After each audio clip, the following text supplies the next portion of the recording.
says unable to start video because the host stopped it. And I also had trouble getting in. I couldn't get in from the link on the website. It worked on my phone, but not my desktop. That's weird. Okay. Let me edit that right now. It worked on your phone, but not on your desktop? Yeah.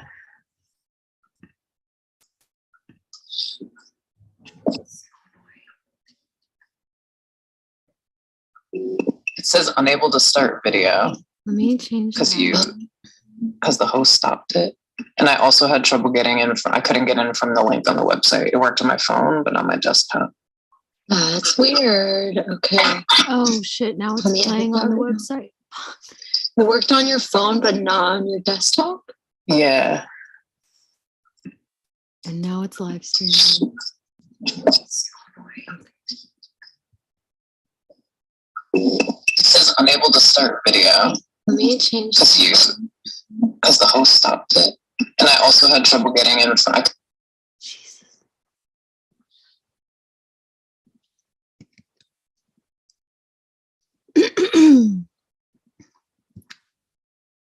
Okay. Can you try it now? Oh, there's someone here. I think it worked. Katie's here. Hi, Katie. And then I have to fix the video. Yeah. I think she said she got in from the link in the email. Oh. Can I turn my video on now? Yeah, no, I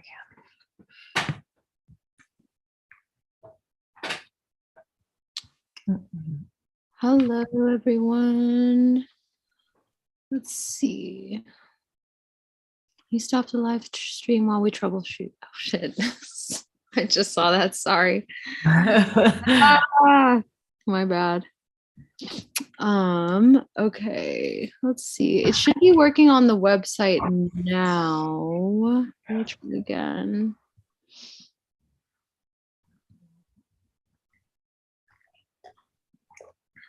Yeah, I think it should be working now.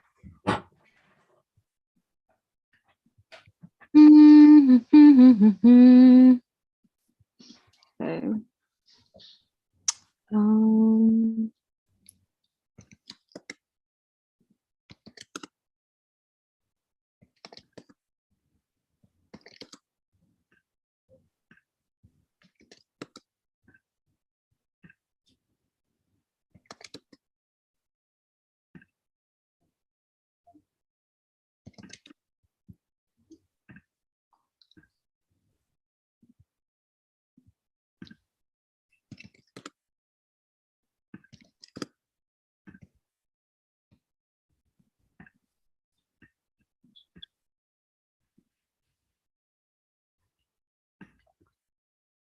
Okay. I'm thinking about, I'll give it like at least 3 more minutes for people to come in and then we can start, but you let me know when the tech's all good. Oh, sorry. Yeah, I'm sending more follow-ups for folks who were having a hard time. Jeez. Okay.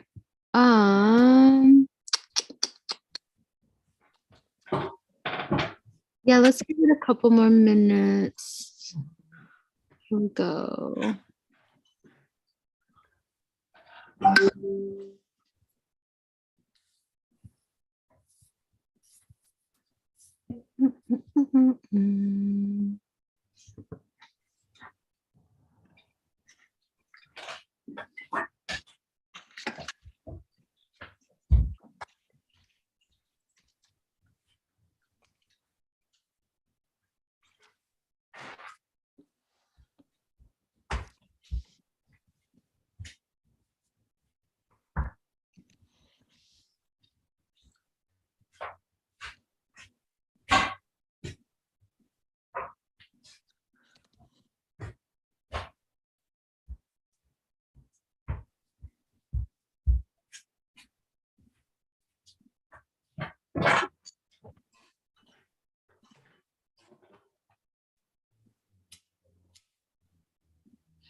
For folks who were able to make it in, did you use the link in the email or on the website?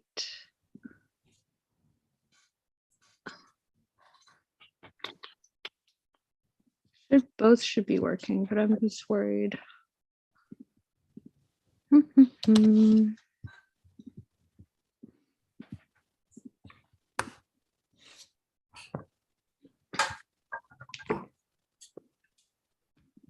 Instagram to website link website. Okay, great. The website's working then. Cool. Okay. I'm gonna dive in. Is that cool? Yeah, I think whenever you're ready, Annalise, if everyone was able to get in, I think you are welcome to get started. Cool. Cool. So welcome everyone. Thanks for coming tonight.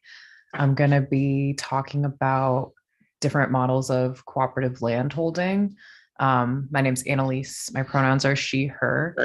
I'm with the Cooperative Development Institute and Common Healing, and this is a partnership production with Earth Arts Center.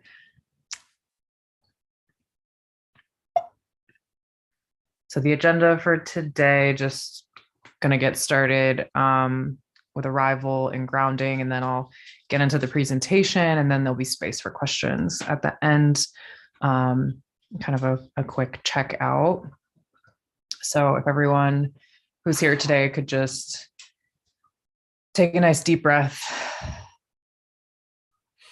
gently close your eyes, and begin to bring awareness to your feet on the ground, or if you're laying, then whatever part of your body is touching the bed, the couch, the floor. And just bring your awareness into that point of connection.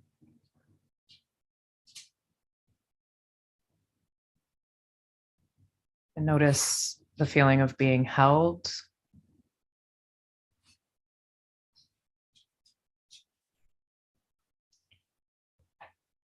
And you can bring your awareness to your breath. You don't have to control it. You can just observe it. If you feel like you need a deep breath or a deep sigh, feel free to take one or two or three.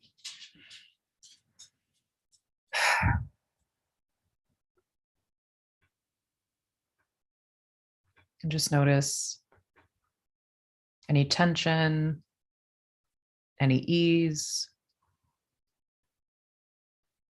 I can kind of feel the Zoom day melting off of me.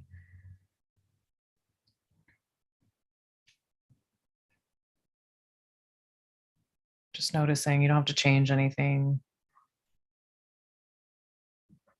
Just spending some time giving our body attention, listening to what it has to say.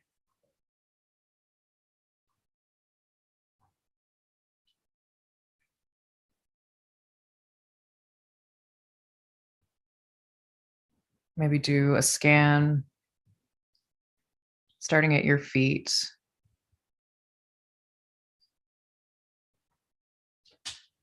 Moving over your ankles and your shins,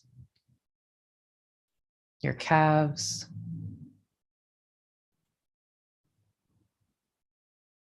your knees and your thighs,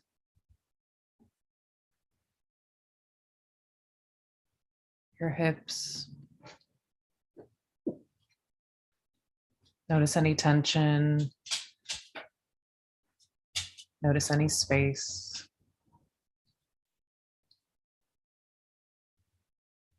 Bring your awareness over your abdomen, your back, your chest. Spending some time at your shoulders. If you notice they're raised up by your ears, gently invite them to release. If you notice you're clenching your jaw, invite release. If your ears are pulling back, invite release.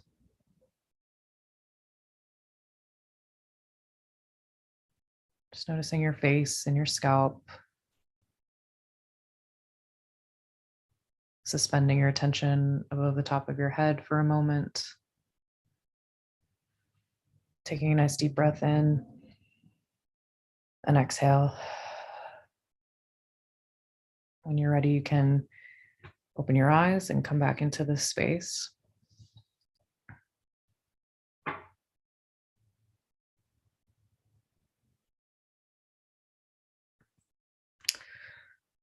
So I'm going to talk a little bit about my work and then we'll dive right in. I'm a cooperative business developer with the Cooperative Development Institute. We are the Northeast designated rural developer. I'm also the founder of Common Healing, which is an international cooperative development studio, moving at the speed of trust and with the seasons, making contributions towards an interconnected web of sustenance. I provide public education, technical assistance, and produce immersive experiences that raise cooperative consciousness to prepare and support the cooperative economy of the future. If you see me like reaching down, there's a dog that I'm petting that needs a lot of attention. So I'm not going to spend too much time here because we did a session back in December where we talked about cooperatives more generally, and there's a recording of that on the Earth Arts website. But just for context and to help ground us today, a cooperative is an autonomous association of persons united voluntarily to meet their common economic, social, and cultural needs and aspirations through a jointly owned and democratically controlled enterprise. And that is as defined by the International Cooperative Alliance.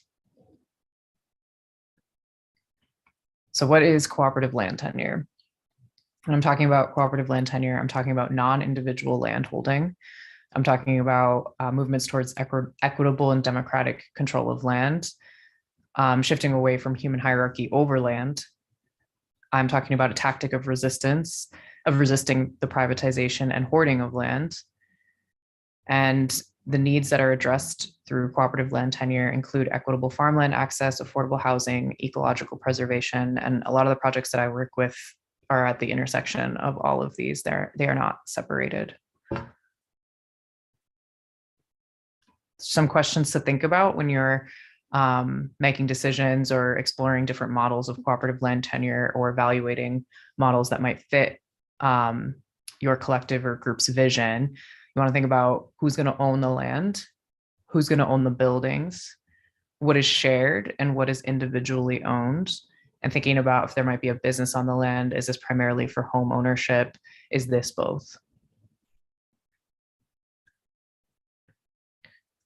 So the models that we're going to be looking at today, a pilot project legitimized each of them as a tool that can be replicated and reconfigured to serve other communities across geographies. And I say that to point out that they're a place to start, and each group coming together to realize a cooperative vision has the potential to create a new model that could help pave the path for another project. And this is the contributions towards the overall cooperative ecosystem. So we don't think in terms of markets and competition, we think of terms of unity and cooperation and solidarity and coming together for reciprocal exchange. And this is also to point out that these models are here for us, and also in order to meet the needs of your group, it takes working with lawyers, oftentimes over a long period of time, over years, to draft and come up with the legal structures that are going to hold the needs of this group being met, their aspirations and their visions. So I'm going to start with the agrarian trust. We won't spend a ton of time here, but because this is primarily for farmland as opposed to housing. I'll explain why in a minute. But the agrarian trust is preserving farmland access for farmers through community ownership centralized by a national trust.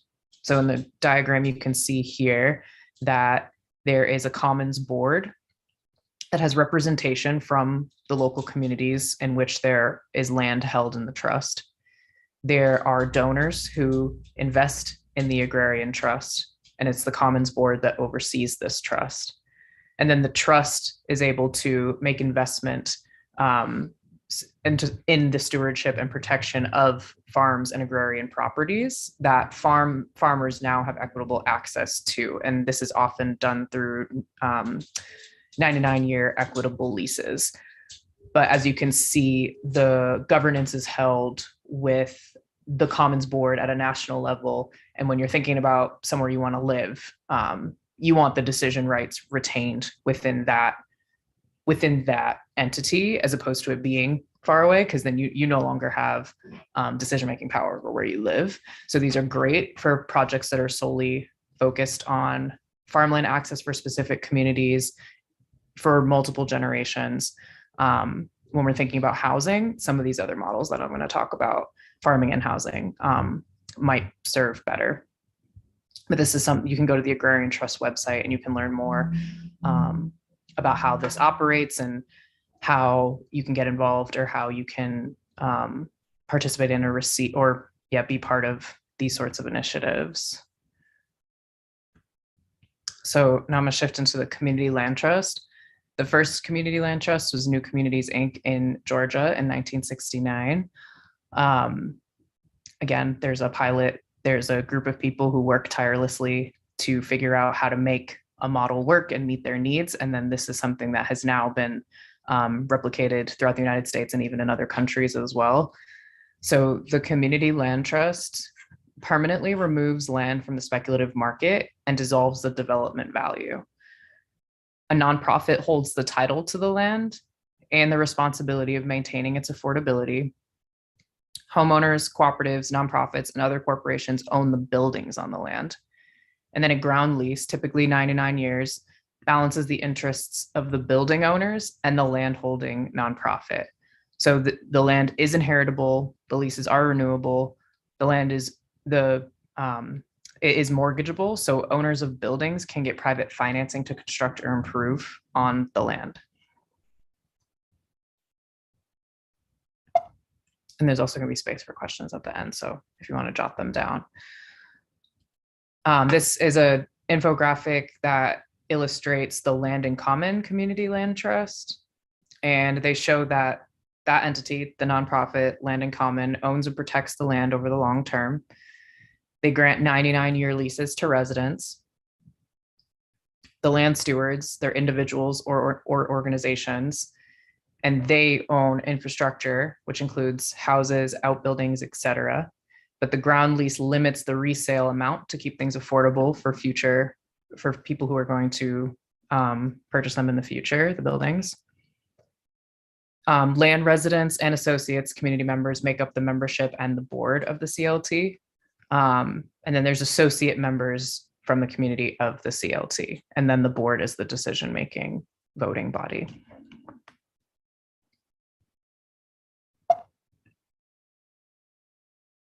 And then we're going to talk about the Permanent Real Estate Cooperative. So this is piloted by this Sustainable Economies Law Center in Oakland, as well in partnership with the People of Color Sustainable Housing Network. It is a cooperative corporation, so on a one member, one vote basis, meaning democracy is embedded into the legal structure.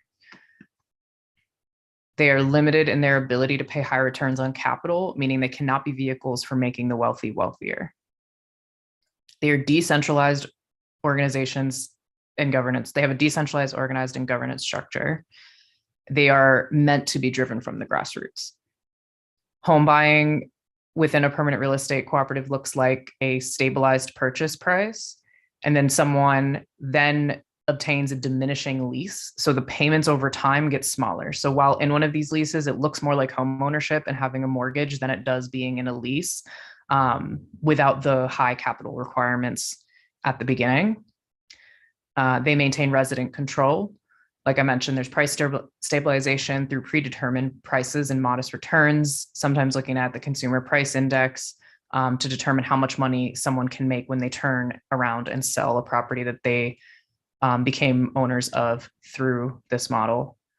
It eliminates the bidding process. So this is also removing land from and properties from the speculative market and dissolving the development value.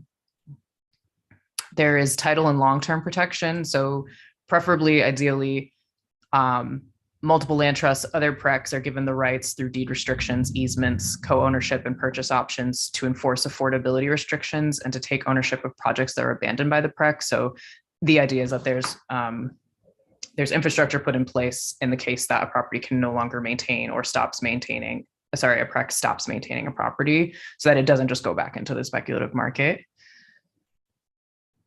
And the pilot project for this is the East Bay Permanent Real Estate Cooperative. So it's kind of a visual of how it works. So regular people invest $1,000 each in our collective fund. And SELC, the Sustainable Economies Law Center, they did write a law that allowed shares to be sold for up to $1,000 each in a cooperative. So state to state, there can be additional restrictions that have to be worked through. So number two, EV-PREC buys properties in Oakland and the East Bay with the money that they raise through the sale of shares. Three, existing residents get to stay and generate returns. So they're trained to manage the properties cooperatively without landlords. This says goodbye rigid rules about paint colors, hanging art, and ridiculous rent increases. So again, giving power to the tenants and taking it away, and they're not really tenants, giving power to the members and taking it away from outside investment. And number four, residents, investors, community members, and EV-PREC staff then co-own and co-steward the properties. And this co-op, this corporation can buy multiple properties. So people own, through buying these $1,000 shares, you own a share of the cooperative corporation that owns several properties. So as opposed to you owning one property, you have stake in all the properties that the PREC owns.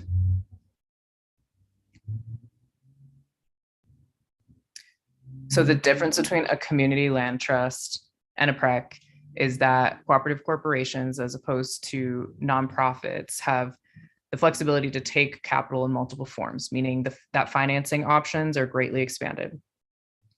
Unlike 501c3s, cooperatives are not constrained to providing housing to low and moderate income people. So PRECs can spread the expectation that everyone high and low income should stop profiting from property and live in price stabilized housing.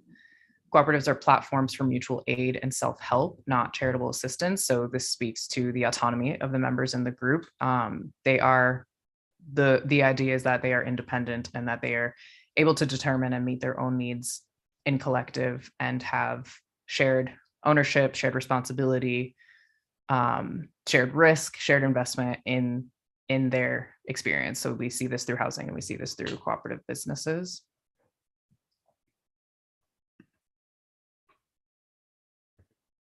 Some things to remember are that laws differ state to state, as I mentioned, and also that this work is intergenerational. So we're thinking several generations forward and we're seeking wisdoms from generations going back.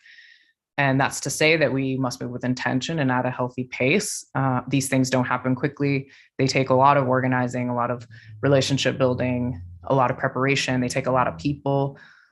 So yeah, this is to invite, like sometimes we have a sense of urgency. Obviously, like white supremacy culture, urgency is there, and bringing that into this work is bringing it into anywhere, increasing the risk of harm, which we're hoping to mitigate through these models.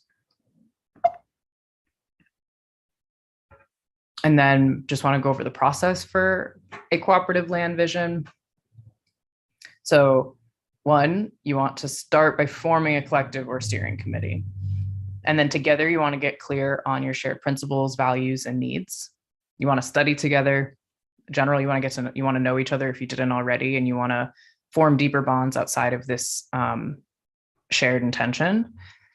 And then seek the support of a cooperative developer who will provide technical assistance along the way and connect to necessary legal and financial support, as well as other aligned projects and the wider ecosystem. So the cooperative developer will provide support and guide through the visioning process, the feasibility research, financial planning, be there for the negotiations and the drafting with the lawyers. And from there, help prepare for incorporation, potential acquisition, building development on the land, and sustaining what is birthed from this process. And there is like variation in the process, and the process absolutely meets the group where the group is at and reflects the group's needs. But there's certain things you want to avoid. Like if one individual has an idea for a co-op and then moves too far forward, that person's just going to have to go back and meet the members that they recruit so that the vision is shared and so that the ownership culture is cultivated and is there. and the co-op developer can help the group determine their principles, their values, and needs. So that's something that, and can guide study. So the developer part can come in sooner. It is possible for one person to say, I want to start a co-op, find a developer, and then recruit a steering committee. But like I said, it just, the farther you go without the people that are going to be at the table, the more challenging it is to bring those people into ownership and to also, have cohesion and have what is needed and something that's flat and equitable. And then also even within the kind of the process of development, sometimes you have to go back, sometimes you have to like do another step forward. So there is flexibility. I say this is like a skeleton. There isn't necessarily like a blueprint that I like take to every group, but there is a place that I start and then kind of go and weave in and around through there. So now I've talked about all the high level stuff. The questions are where we're going to really like get into it. So yeah, I want to open up the space for that, and then we'll have a discussion. And I also talk really fast, so I went through that faster than I expected. And you can just, I don't know if you have the ability to like. I think I have to edit it so that people can ask questions. Hold on. It says Q. I can see a Q&A. And there's chat. There's stuff in the chat, but I wonder if you can let other people talk. Unless we just make everyone hosts. Let me see how I really. Sorry for the text. Oh yeah, I can allow each person to talk. Oh, perfect. There we go. Oh, hi. I don't really have a question. I just wanted to make sure that it works. Cool. Are you anonymous attendee or? Am I? No, you're Hans. Oh. Anonymous attendee also asked, does this work though? Okay. Yeah, that does work. So however people want to ask questions. No, I was the one who asked that question in the Q&A thing. Sorry, I'm trying to help figure out how it works, but maybe I'm making it more complicated. I'm gonna mute myself. Okay. Sorry.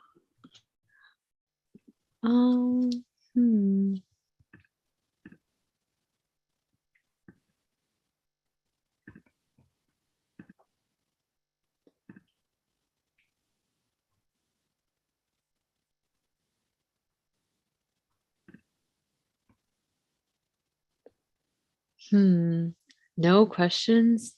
I find that hard to believe. I have so many questions about these still. Will there be a recording available? Yes, it's going to be on the site. It's actually probably as soon as we all sign off, it'll be there because we're live on YouTube. And I can share a slide. Yeah, I can share slides too.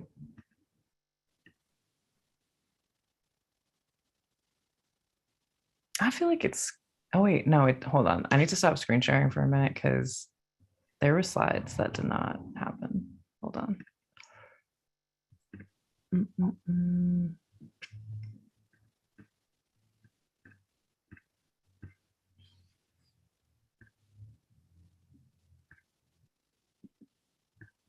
Maybe we can have a question unrelated to the land tenure, but are people like, what are people's intentions, I guess? Like, are people? Oh, there's a question on this. If someone owns land and wants to make it available to a group, how would you recommend they proceed? That's a really great question. So I would start locally with your community. I would, if you know, like organizations that are doing any land justice work, I would start there. Any land and food. If you're in the Northeast, NEFOC would be a great place to reach out. I can make a connection to NEFOC. If you're in the Northeast, then I can definitely like connect you to people if you're talking about yourself specifically. If you're outside the Northeast, then I would start with land and justice orgs in your community, and then maybe go, if there's not any in your community, go state or regional level. That's probably the best way, or any like economic developers. But I don't even want to say that generally because you want to make sure they're like grounded in values and a politic of land redistribution, land back. So I'd say land justice, folks, is a good place to start. The other question is, what's the difference between a commons and a cooperative? So commons speaks to land that's accessible to people. So a town can create a commons, like commons doesn't have to be a cooperative. So a cooperative speaks to an entity that has shared ownership built into its structure, where the commons is open to everyone in a designated community, or just open widely. Okay. And I also, yeah, there was one slide for some reason that I don't remember setting it skip, but it did. I'm going to share again my screen.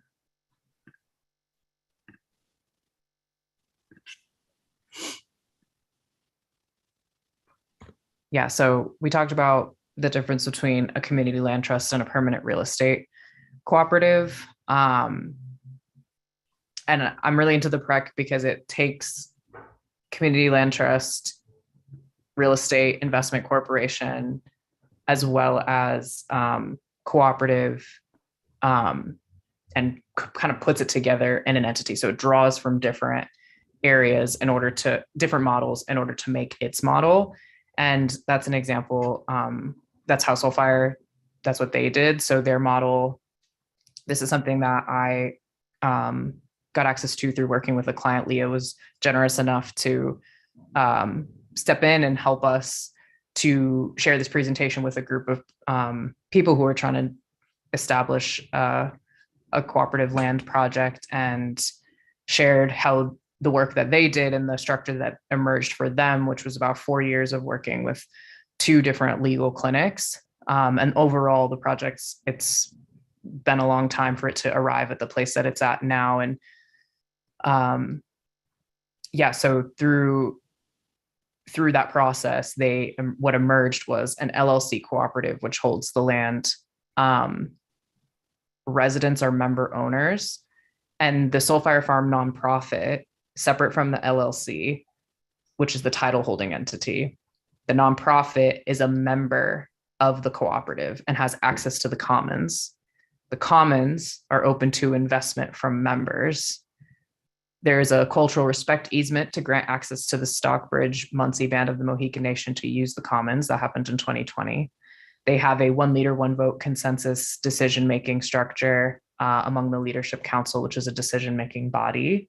So this is an example of the way that a group came together, worked with lawyers to draw from different models that had to fit within a state's legal context and meet the needs of the group, also meet the needs of the way their organization had been operating. And then what emerged is a new model that is something that other people can then begin with, and then develop a model that might have to be different to meet the needs of the group and to be legally compliant based on the activities. So within Soulfire, one of their kind of things that they had to navigate was the issue of a nonprofit owning land, staff living on that land, and then staff having decision-making power. It's really easy to get into conflict of interest areas of issues there. So that was a lot of what drove kind of their modeling. And it's something to think about if you're starting out as a nonprofit that has staff and revenue coming in. Where you situate that matters in order to like stay compliant. So that's, again, lawyers are really important throughout this process. And the cooperative developer kind of serves as like a translator, or someone who can like hold the space, who can hold the interests of the group, who can hold the business knowledge and the business structures and bring that into the space with the lawyers. And it's really important also to have lawyers who have awareness in the fields that you're trying to work in. So like cooperatives and agriculture. I've been fortunate to be connected to lawyers that are really collaborative and are interested in learning more and like having relationships with people who are doing this work. So there's not a ton of resistance, but I've heard of situations where lawyers are kind of like dismissive of cooperatives because it is more work and they might not understand it. So making sure you find aligned people. And again, the role of the developer is to help with that but making sure you find these aligned people that are going to guide you in the right direction, and getting second opinions. Like if a lawyer tells you can't do something, don't stop there. It's always possible. Something really beautiful that Soulfire did was actually like write into law that the land is also a member of the co-op, and the land has a voting right, and they do that through West African ceremony. So it's possible to like use the law as a tool to like meet our goals. Takes time, it takes patience, it takes collaboration and resilience for sure, because it's not easy to move through these structures with these sorts of visions, because they are in opposition to the dominant structure. Another question. Do you need a breather? Are you ready? I'm good. Can you give any advice on opening up a conversation with older generation land owning folks about why transitioning to cooperative ownership models are a good idea? Smiley face, thank you. That's a great question. I just am going through this with a collaborator on a land project. She was trying to bring that to her family, because as land, also when land's just held by people and then it gets passed down through inheritance, it gets chopped up among all the kids, all the cousins, brothers, sisters, aunties, uncles, and then people just have small slivers, and then there's a lot of battling over what's left. And my co-visionary had a hard time like with her family kind of trying to convince them, because some people wanted the check from the person who was the farmer who's leasing the land for industrial agriculture, and they didn't want to lose that check. And then other people were like more open-minded, and they were like, okay, we like hear what you're saying about like preserving the land, treating it better. Some people have never even been to the land, so they're really removed from it. So I think it's really important to be opening up these conversations while also understanding that sometimes it's hard to break through, and when you're presenting this like kind of new radical thing and people are like comfortable receiving in a certain way, it can be hard to approach that conversation. I think just exposing people to the information in small bites, and not like, I don't necessarily believe in like trying to convince people. That's like my own personal, I'd rather just kind of like leave the information out. And then I do think there are other people who are better at convincing folks of things. Education's huge, I think, and how you go about education is how you're going to reach people or not reach them. But just providing resources, there's so much about all of this stuff. It's like publicly available information on different legal clinics websites, community land trust websites. One of the principles of cooperatives is cooperation among cooperatives, and education, information, and training. Those are two separate principles. So as a cooperative, you are within principle, obligated, required, however you want to look at it, invited to contribute to the wider ecosystem. So to share the information of how your cooperative has achieved what it did, like ways that it failed, lessons that you learned, sharing that with other projects is really important. And educating people about the possibility of cooperatives is something that any member of a cooperative is stepping into. I think there's a lot of translating of information that needs to happen. There is a lot of jargon, and then obviously it's a lot of legal stuff. So it can be daunting, it can be overwhelming. And I think just like breaking it down, and then the way I learned was literally hearing it over and over and reading about it over and over through different voices. And that is what's allowing it to sink in for me. So just, I think if you're speaking in particular about people that you know that have land that aren't doing anything with it, I'm happy to like talk more specifically about strategies within very specific scenarios, because ultimately this work is like based on the scenario and unique in the context. But generally, sharing knowledge, sharing stories, inviting someone in to learn with you, I think is another great way, like reading something together. But I think anytime we try to like approach things in like you have to do this, or like hypercritical, we need to hold our analysis and our critique. That's how we arrived at this space of knowing that cooperatives are a way forward in the first place. But when trying to communicate with people and trying to convince people of something, I don't think overwhelming with critique is, I don't think that that's necessarily effective. I think showing the benefits, showing how generative that this is, and showing what can come of it, I think translates better for people. So yeah, education in short is how I would say. And then being creative with that, being focused on the relationship with that person and reaching that person. But if you have a specific scenario, I'd be happy to help you flesh through ways of reaching people and communicating some of these ideas.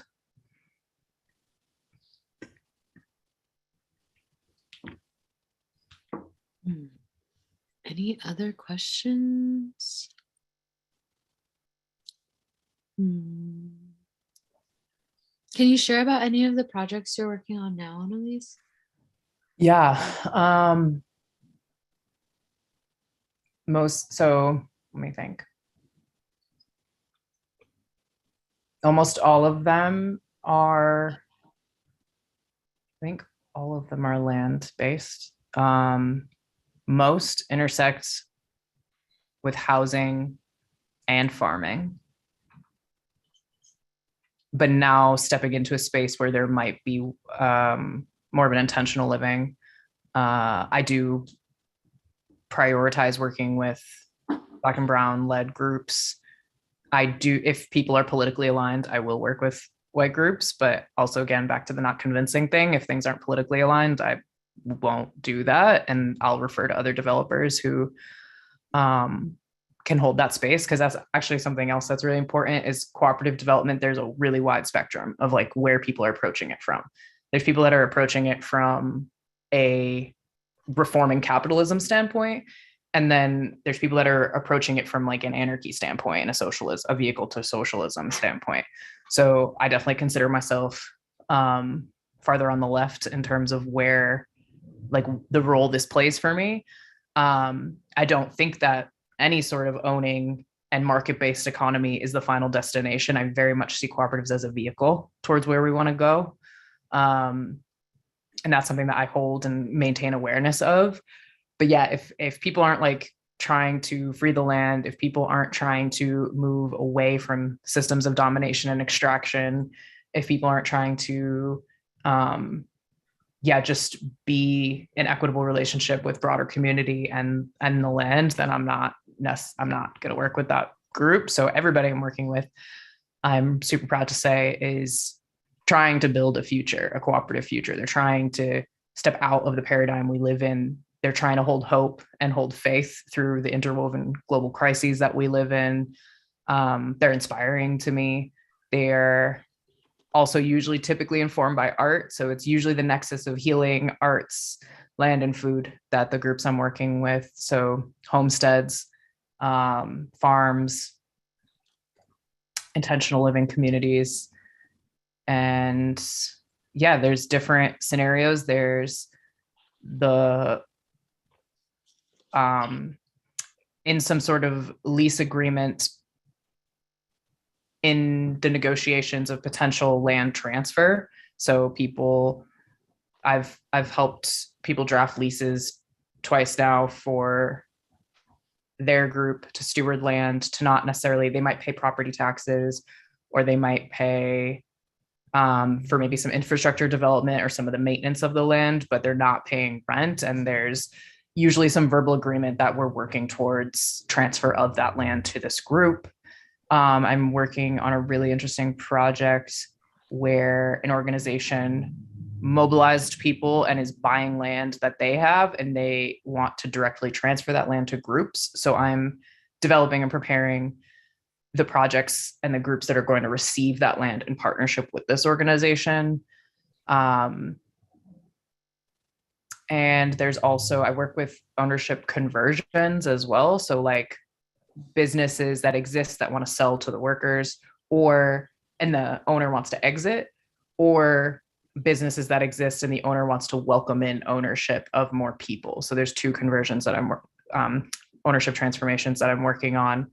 That one is a direct, the owner wants to exit. One, the owner wants to stay and transfer the asset, like not be the sole owner of the farm and the business that's on the farm, but to welcome in 11 additional members. What else? A lot of education, a lot of preparing. So people will have maybe some business struggles or want to collaborate with other businesses or figure out a way that they can be in support. So there's a lot of assessment of how co-ops might help. So there's kind of workshops like this, or like, sorry, not a workshop, talks or presentations like this that I'll do to just put the knowledge out there for people that are considering whether or not this is the path for them. Anything else? I'm trying to not speak like air out clients publicly, but if there's any like specific questions about any of those projects, I can anonymize the answers. What's your favorite structure? So right now I'm like geeking over the prec. I'm like really, I'll like go back.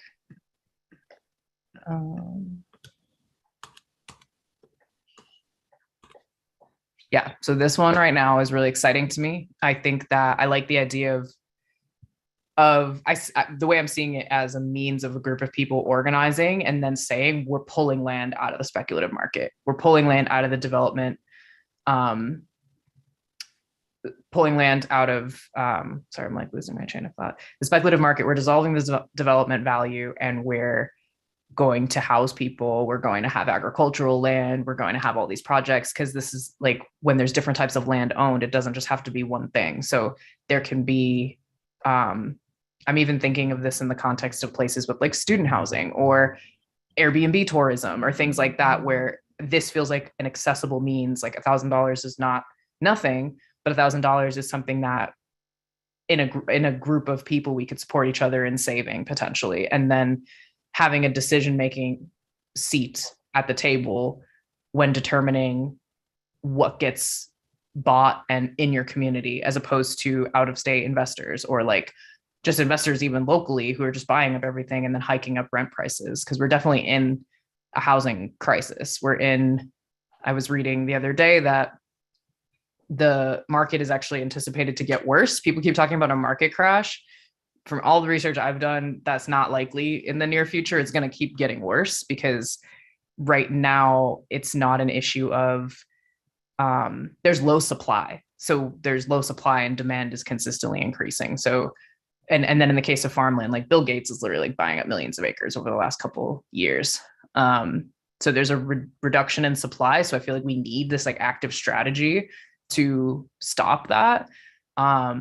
And at times it feels overwhelming because land is becoming so expensive and properties are becoming so expensive. So how do we imagine when people have millions and billions and they can just purchase, how do we, in the time it takes to organize and do things in a generative, healthy way, even remotely defend ourselves against that? And it's very reminiscent of just like, just Europeans like determining that we're going to own land. Like that's a thing to protect their stolen goods. That's like the whole structure. So we have no choice now but to respond in ways of how do we seize back what was stolen from us, and then how do we protect what we've seized back. And the permanent real estate co-op feels like a vehicle towards that to me. And then in terms of, yeah, just like accessibility, I appreciate the fact that people can buy shares and become a part of this for a lower barrier to entry. Again, $1,000 is nothing, but it's something that if someone prioritized it, or if other people like invested in that person, like we can make it happen. And then, yeah, the diversifying of a real estate portfolio and then control. So this being piloted in the East Bay, where like gentrification is crazy in Oakland and San Francisco, I think is like is a testament to the power of this model too.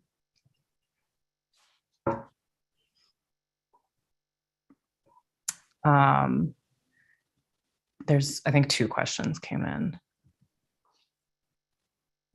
Did that answer your question, Cloud? Yes. Is there anything about conservation easements and a kind of intensive foraging food project / subsistence that isn't farming per se?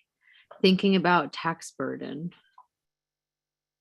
That's a state determined thing. Also, Paul has his hand raised. Oh, wow. Okay.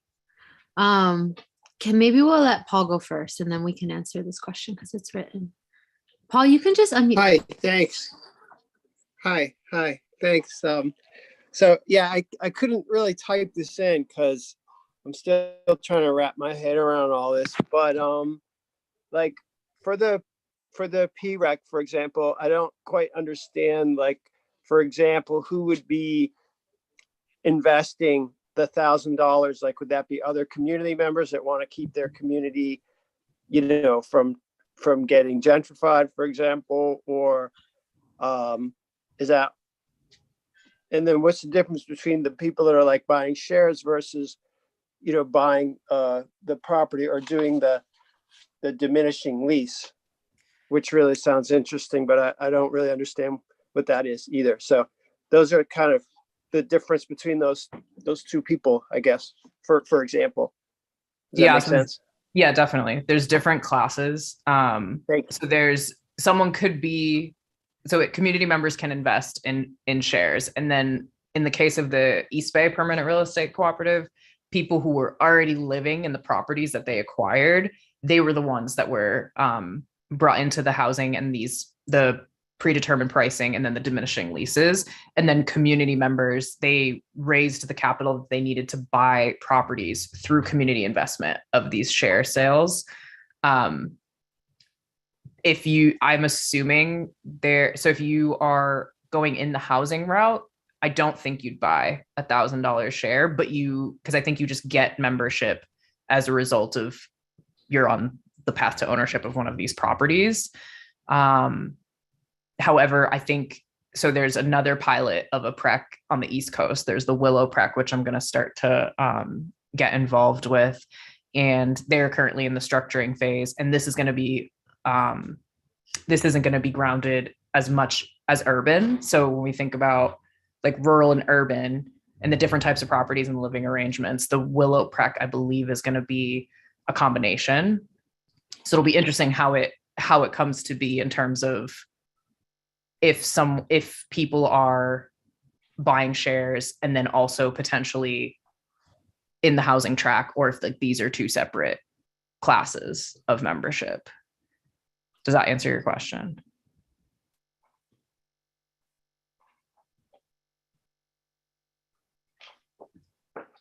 Yeah, thanks. Cool. Yeah, so community, just as I say in this picture, regular people can just invest and have stake, and then they're deciding how property is being managed in their community. And so think about like this, there's like mixed use properties. So there'll be housing, but there'll also be commercial properties. So the community is able to vote, say that you buy this like mixed use space, and the community determines like what's going to go in there, what stores they want. So it doesn't necessarily have to be these corporate chains that can afford the space. It has to go through a community approval process to even arrive there. So it starts to democratize access to what exists in the real estate spaces as well, in addition to providing affordable housing. And I'm really interested in how farmland can be incorporated in this model. So in addition to housing, maybe more urban housing or more like suburban city housing, and then commercial mixed use, and then also farmland. Like how can all of that be together in a PREC model is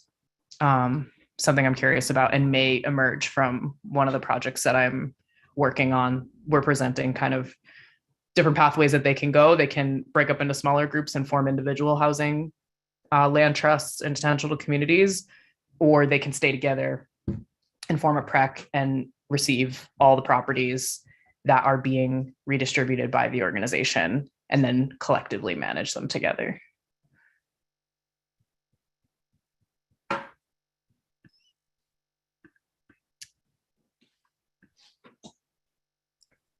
And then, okay, so now this question about the tax burden.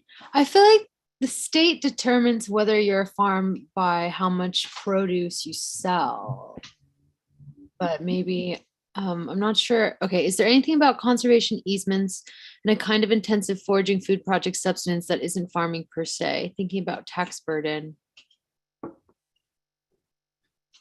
And I'm curious what you mean by tax burden. Yeah. Ian, do you want to just unmute yourself and ask the question? Yeah. Hey, sorry. I don't know if this is, I live in Indiana, and it's more rural and there's like land. So I was wondering just in terms of like what maybe people could do about property tax and ways to avoid or to diminish the burden of paying property tax, and like I know conservation easements are a way to get around that, maybe just to like put a land trust as a conservation easement and sort of define how it's going to be used. And I don't know if there's any, if you have any knowledge about how that would be, if like what, maybe who has access to that and so forth, or if there's any precedent for like. Yeah, so that's come up in another space, like people who are like I've already said clearly, like this is a tactic towards anarchy for me, and other people who are aligned in that ask questions of like, how can we not pay taxes? Like, we don't want to fund the state. That's not what we want to do. And in my role as someone who's like helping, like not a tax advisor, not a financial advisor, and also trying to make sure that people are safe and like protected as best as I can.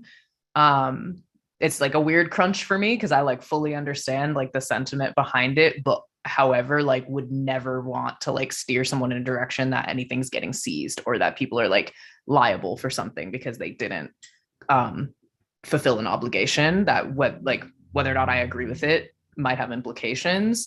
That being said, like some of the specific strategies you're talking about, so in terms of easements, you want to be really, really intentional about easements, because once that's there, that's it. And it's really, really challenging to go back. So it's not something I would recommend, and I don't think a lawyer would recommend like early on. They're definitely useful like down the line, like for example, like cultural easement and conservation easements. And then, yeah, so not a tax person, can't advise on that, but working with CPAs and accountants as part of the process, they do their best to make sure that you're not paying more than you need to for things. I haven't been in a situation, and I haven't been at the point of development yet where we're able to move away from those sorts of things. But then I'm thinking of, I don't know if it's like relevant to your question too, I'm thinking of the different like USDA and like agricultural subsidies and like grants. And I saw something about agroforestry in the Hudson Valley the other day. So if you're using Ventures grant. Yeah, I saw that. I don't totally understand what you get, because it was calling it a cost share. So I didn't like really understand what a cost share was. It didn't sound like a direct subsidy, but I'm unfamiliar. I was just unfamiliar with that language. I don't know if you know more about it, Cloud. They're doing a couple of different programs because they're just trying to get a leg up in agroforestry in the whole Northeast. So they're doing some grants and then some programs, like pilot programs, to get people to do larger scale orchard growing and agroforestry projects going. But that's like the extent of what I know. Okay, cool. But yeah, so there's like ways of fulfilling some sort of agricultural need or requirement to like alleviate certain costs or to like receive support financially. There's also, it came up the other day, there some sort of tax relief for farmers. But yeah, ultimately, like any sort, like these types of questions, I'm like, we'll ask the accountant, we'll ask the CPA, just so that nobody's in a bad situation.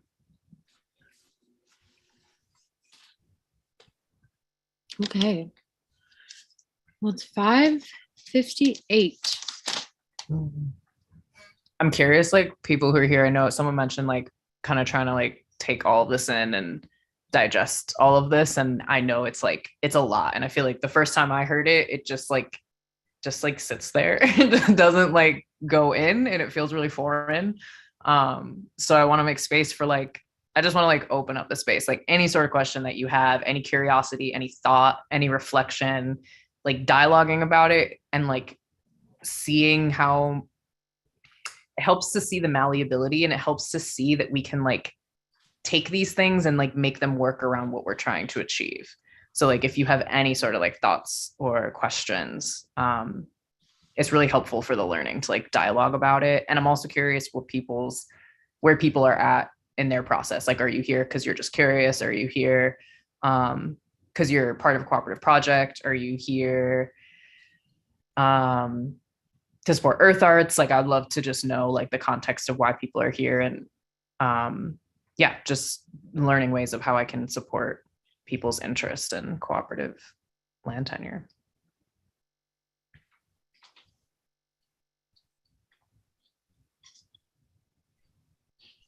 I'll go. Cool. I'm involved in an urban agriculture nonprofit, and so just like collaborative land use is interesting to me, and also have some family land, not a lot, but like grew up with that kind of as a thing, and so kind of wondering what the option is to that. Like it's not mine, but like yeah, what do you do with that? And so also, where do you go with land, and how do you distribute it, and how do you make it how do you make it so that people can use it without like the threat of it being seized because they're not making profit? Like how do you return to a subsistence kind of thing? Do you mind if I ask, if you don't want to answer where you are? Because it's recorded. You don't have to. Indiana. Okay. I know a few people in Indiana one person that's moving there that's in land and food that I could talk to. I'm not sure. Someone else had asked a similar question. I'm talking to other people, but are you familiar with like land justice organizations in your area? Not, no. I could do a search and just like see, and or I could like ask through the Northeast network. Like in the Northeast, we have neat folks. We have the Northeast Farmers of Color Land Trust, and they do like really good work supporting farmers. They do really good work trying to get farmers land and resources and education. So if there's something like that in the Midwest, that's a great place to start. There is like I was saying, you might want to look into the agrarian trust. I didn't spend a ton of time on that. I haven't worked in a project where that has been the model that makes sense, but that might be a place to look. Is it really rural, or is it near a populated area? The organization is in Indianapolis, but the land is fairly rural. Mm-hmm.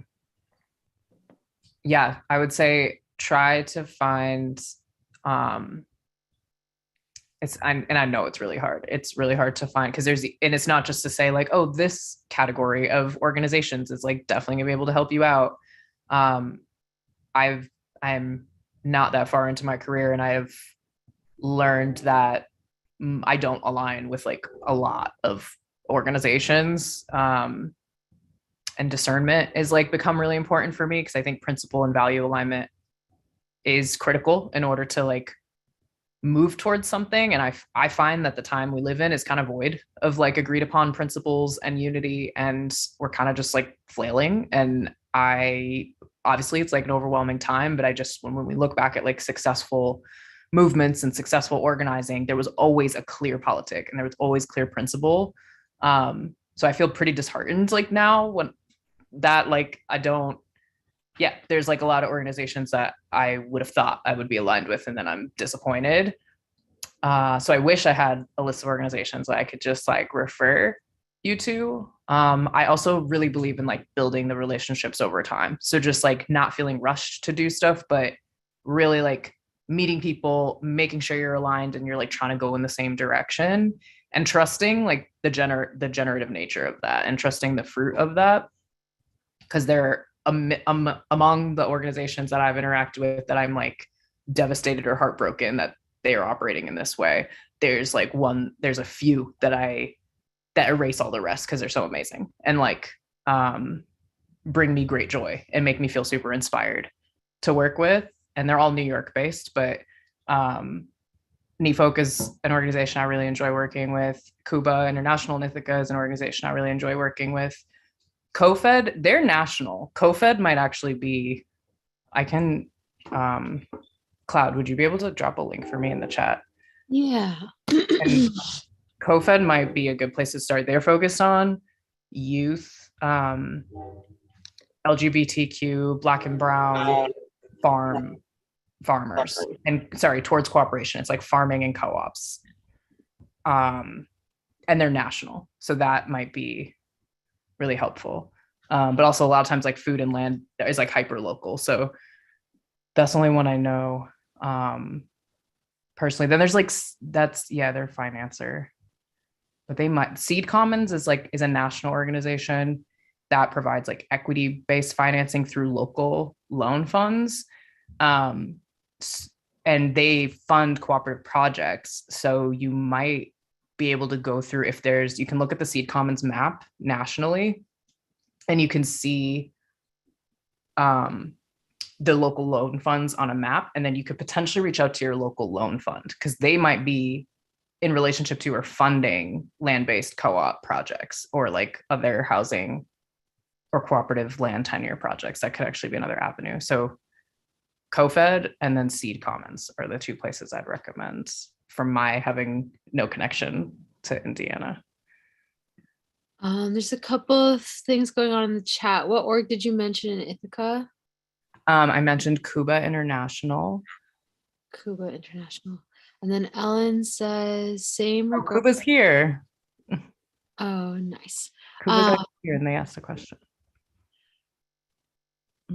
Well, they also said, never mind, my question's already answered, but we could go over the question again, but then there's also a comment. Wait, is this a different Cuba? Do you use / have you considered the legal structure that could even potentially have tax benefits for the co-op on an NPO basis? Have you considered legal structures that could even potentially have tax benefits for the co-op on it? You mean nonprofit? Oh, never mind, my question's answered. Yeah. Ellen says same regarding blurred values. Joining mostly because my sister and I work with kids in the system / foster care and want to figure out how to model and help youth have a stake in something cooperative and not end up aging out of the system and experiencing homelessness and poverty secondary to no other options. We want to expand in a grassroots style to provide co-op ownership. I love this. That's something that I've been thinking about alongside Cuba International and Ithaca, is how to welcome kids into this, how to educate kids about cooperatives. I think it could be, as someone who was really into like entrepreneurship at a young age, and I like got in trouble at school I was making bracelets in 3rd grade and then selling them to kids at lunch for 25 cents. And then I would take the money and put it in the pennies for patience race in other classrooms bins, so that you have to have more pennies and like dollars and quarters and dimes and everything, like lower your points or whatever. So that was like my strategy to like win a pizza party, was to like raise quarters and then go put quarters in like all the other classrooms. And I got in trouble for stealing kids' lunch money. And we can like talk about the racial implications of that in like a white town in Massachusetts. But at that point, I think of that point a lot. And like, if like that was my child and like was in the education system I would want them in, or had access to what I'd want them to have access to, like someone would have been like, oh, you have a skill, like you have an affinity for thinking in a certain way, like let's cultivate that and let's help you do that. And I think kids are out there selling stuff a lot. Like that's not uncommon. And I think reaching kids in the place where they're showing interest and skills is like really powerful. And it probably will inform a direction that they're going to go at some point anyway. And I always say, like, I was doing entrepreneurship through college and I didn't really get radicalized until after, like, I was like on my way there. But then I learned about like new economics right after school. And I always say, like, if someone had reached me with co-ops in college, I would have been super on board. I just didn't know it was there. And I think just the younger we reach kids, that's going to change the trajectory of the directions that they go in. So I love this so much, towards the cooperative movement and towards supporting the kids. Where are you based in working on this?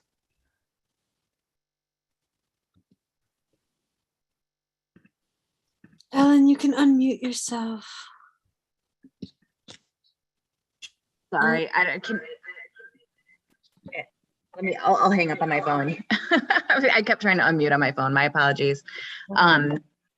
So I'm in Arizona, but I'm from Michigan, and I work with foster youth out here in Arizona.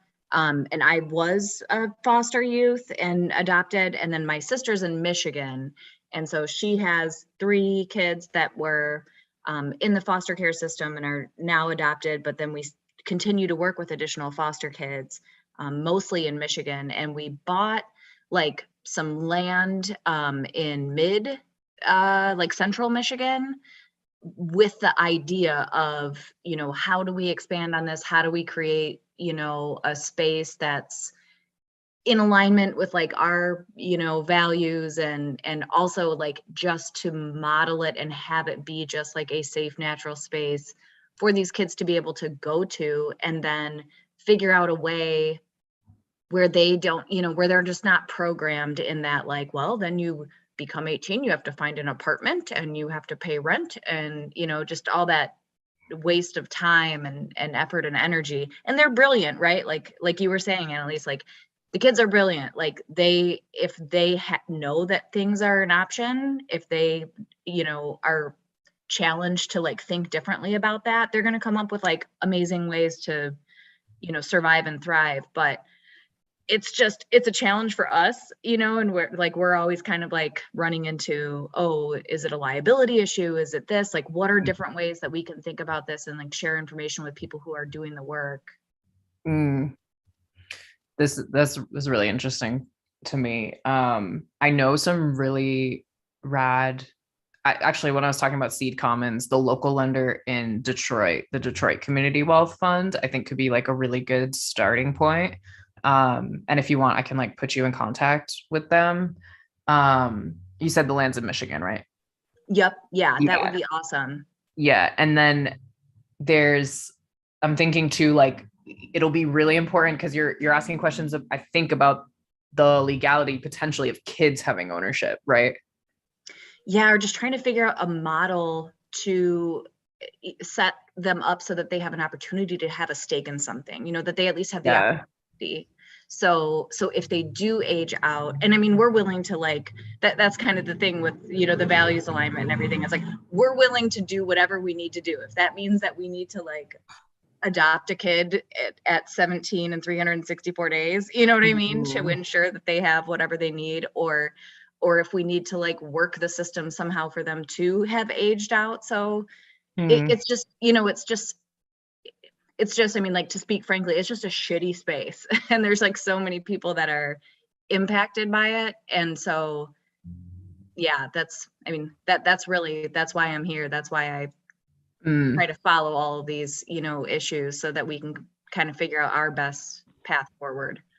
Yeah. So I think your legal team is going to be like really important, and someone who has experience with the foster care system and like understands that deeply, potentially, and then also lawyers that understand co-op land and ag stuff, I think is going to be really important. Yeah. And I also think like through developing this model and through figuring this out, this is like why this work is so important, is it just becomes literally a starting point for other people who maybe want to do the same thing. And then it's like, okay, cool. There's some precedence. There's something we can look to do our project. So I will do what I can to connect you to people in that area that might be able to help you out. And I definitely encourage you to keep moving forward, because I think this could be like super, super powerful for the movement. Because I don't hear us talking a lot about how to involve kids in the co-op movement. And our dominant culture doesn't teach us how to like have agency. It doesn't teach us how to have ownership. It doesn't teach us that we're valuable outside of what we produce. So to like be reaching kids feels really important and natural. But I think the adults are still just trying to like figure out how to do this. But yeah, I'm really inspired by that, and I wish you the best on it, and I'll do what I can to connect you to the right folks. Awesome. Thank you so much. That would be huge. Yeah. And I want to know who Kuba is, because can you say who you are? Sorry. I think you might have to they joined Oh, members, so you might have to enable them. And they also wrote a trust structure could help where an individual or group can be placed in control of the stake of the beneficiaries that are the kids. There are also protection and regulation that ensure the controllers do the work for the beneficiaries' benefit. But yeah. Did you can word. Cooper speak now? Yeah, I did the allow to talk. Nice. If they want to. I don't want to like pressure people to talk, but this is really interesting because I'm thinking about trust functioning in that they can hold land in perpetuity for people.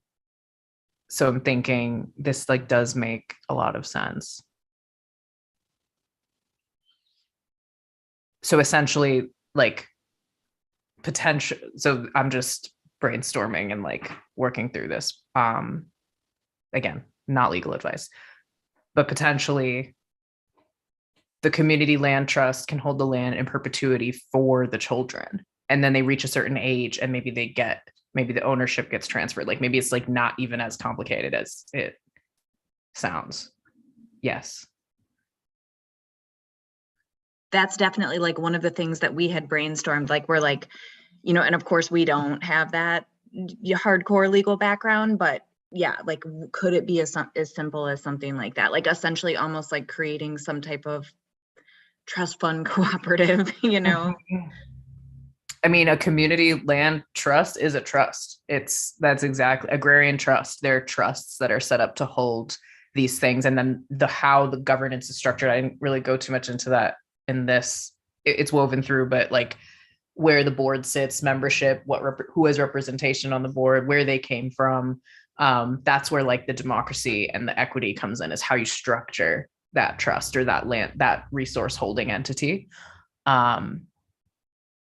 So I think it makes sense. Like I feel like a community land trust could be in perpetuity to this group of children through a specific organ. Like if they all move through, I'm not sure if it's like separate than government organizations or if it's a government organization, or like how you would structure like who is the beneficiaries.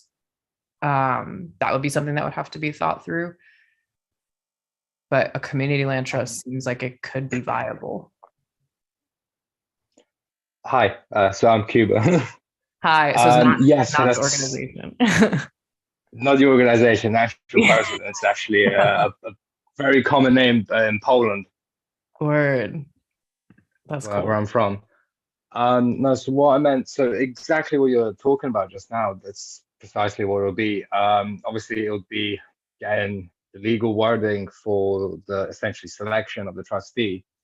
And part of the trustee who basically controls the structure also would have the ability to add beneficiaries, subject to different outlines set essentially by the person who sets it up. So there can be a founding committee, the initial co-op, that can set all these rules out.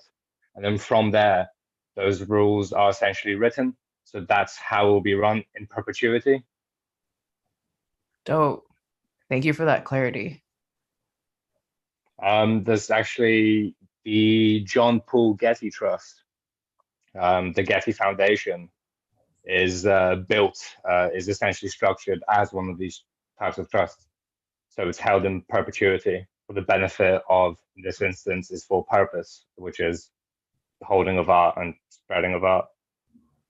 Obviously, there's a lot of troubles dealing with how the Getty Foundation was formed and where the money comes from, but in principle, it's the same thing. Mm-hmm. That's really interesting. And then yeah, you have we talk about like the gentrification of the board, and when board positions aren't paid for, we know who's going to be able to be on the board, and then maybe in principle the organization is striving to do the right thing, but if it's not the right people, then that is going to make a difference in how they manage things, or if people prefer a more hierarchical way of doing things or just used to that. And just whatever else problems come when you gentrify anything in a board, then it can start to become removed. So we kind of always encourage like board positions should be compensated and like just different things so we can make access to leadership or decision-making power more accessible. And that is like more particular in the context of nonprofits. When I'm advising businesses, I personally push away from the nonprofit. You can have a worker self-directed nonprofit. You can do co-ops within a nonprofit structure. I think landholding is a different story. But when I'm advising anybody and they want to go the nonprofit route because, we can fundraise and then that'll support our business, I'm like, that's not the road you want to, that's not where you want to go. Because ultimately you do have to run a business and then you won't have the capacity or ability to like earn income, and you're going to be reliant on grants that could dry up at any minute. And then like, I think it's very possible to use a nonprofit or use these other structures in addition to having an LLC, which gives you more space to structure yourself in different ways. But I think we have to be really intentional about how we use nonprofits, and the nonprofit industrial complex is real, and its structures mirror, it mirrors the systems we're trying to get away from, and they're heavily regulated. They're very expensive to start. They reinforce hierarchy and internal exploitation of workers. Like they often do a lot of things that are in opposition to cooperatives. So I always like, I'm very explicitly kind of anti nonprofit, but then at the same time, like, can we use them strategically? Can we think of them as a tool? It serves this one particular function. It doesn't dominate how we do things. It's not our approach. And I think a lot of times the nonprofit way can inform an approach. And it makes it hard to birth really sustainable cooperatives from that, because I think in housing, it's a little different, but when you're trying to run a cooperative business, I think it becomes really challenging if you're coming at it from a nonprofit, which in the US, a lot of the co-op movement is coming from nonprofits, which isn't like anywhere else in the world, as far as I know. When I was in, as my understanding of Europe, there's more diverse entity formations. There isn't just a few, there's more things you can be. And then in other countries, co-ops are actually resistance. People have no other choice. This is what they're doing to sustain themselves. They're not funded by philanthropy in the way they are in the US. So that's something I'm like pretty critical of. But again, like in the case of the Community Land Trust, very strategically using a nonprofit as a land holding entity, and then how you're structuring yourselves internally, how your bylaws work is all going to determine how things actually play out and how the practice actually takes us away from the systems we're trying to move away from, and doesn't just keep us like talking the talk but not walking the walk, which unfortunately I see a lot. What time is it? It's like 6:22. 6:22.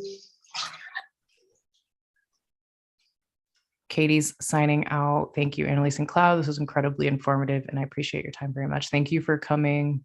I hope this was helpful for everyone. And if anyone has any last questions before we head off, and I'll send slides. I'm actually going to put my email in the chat, and then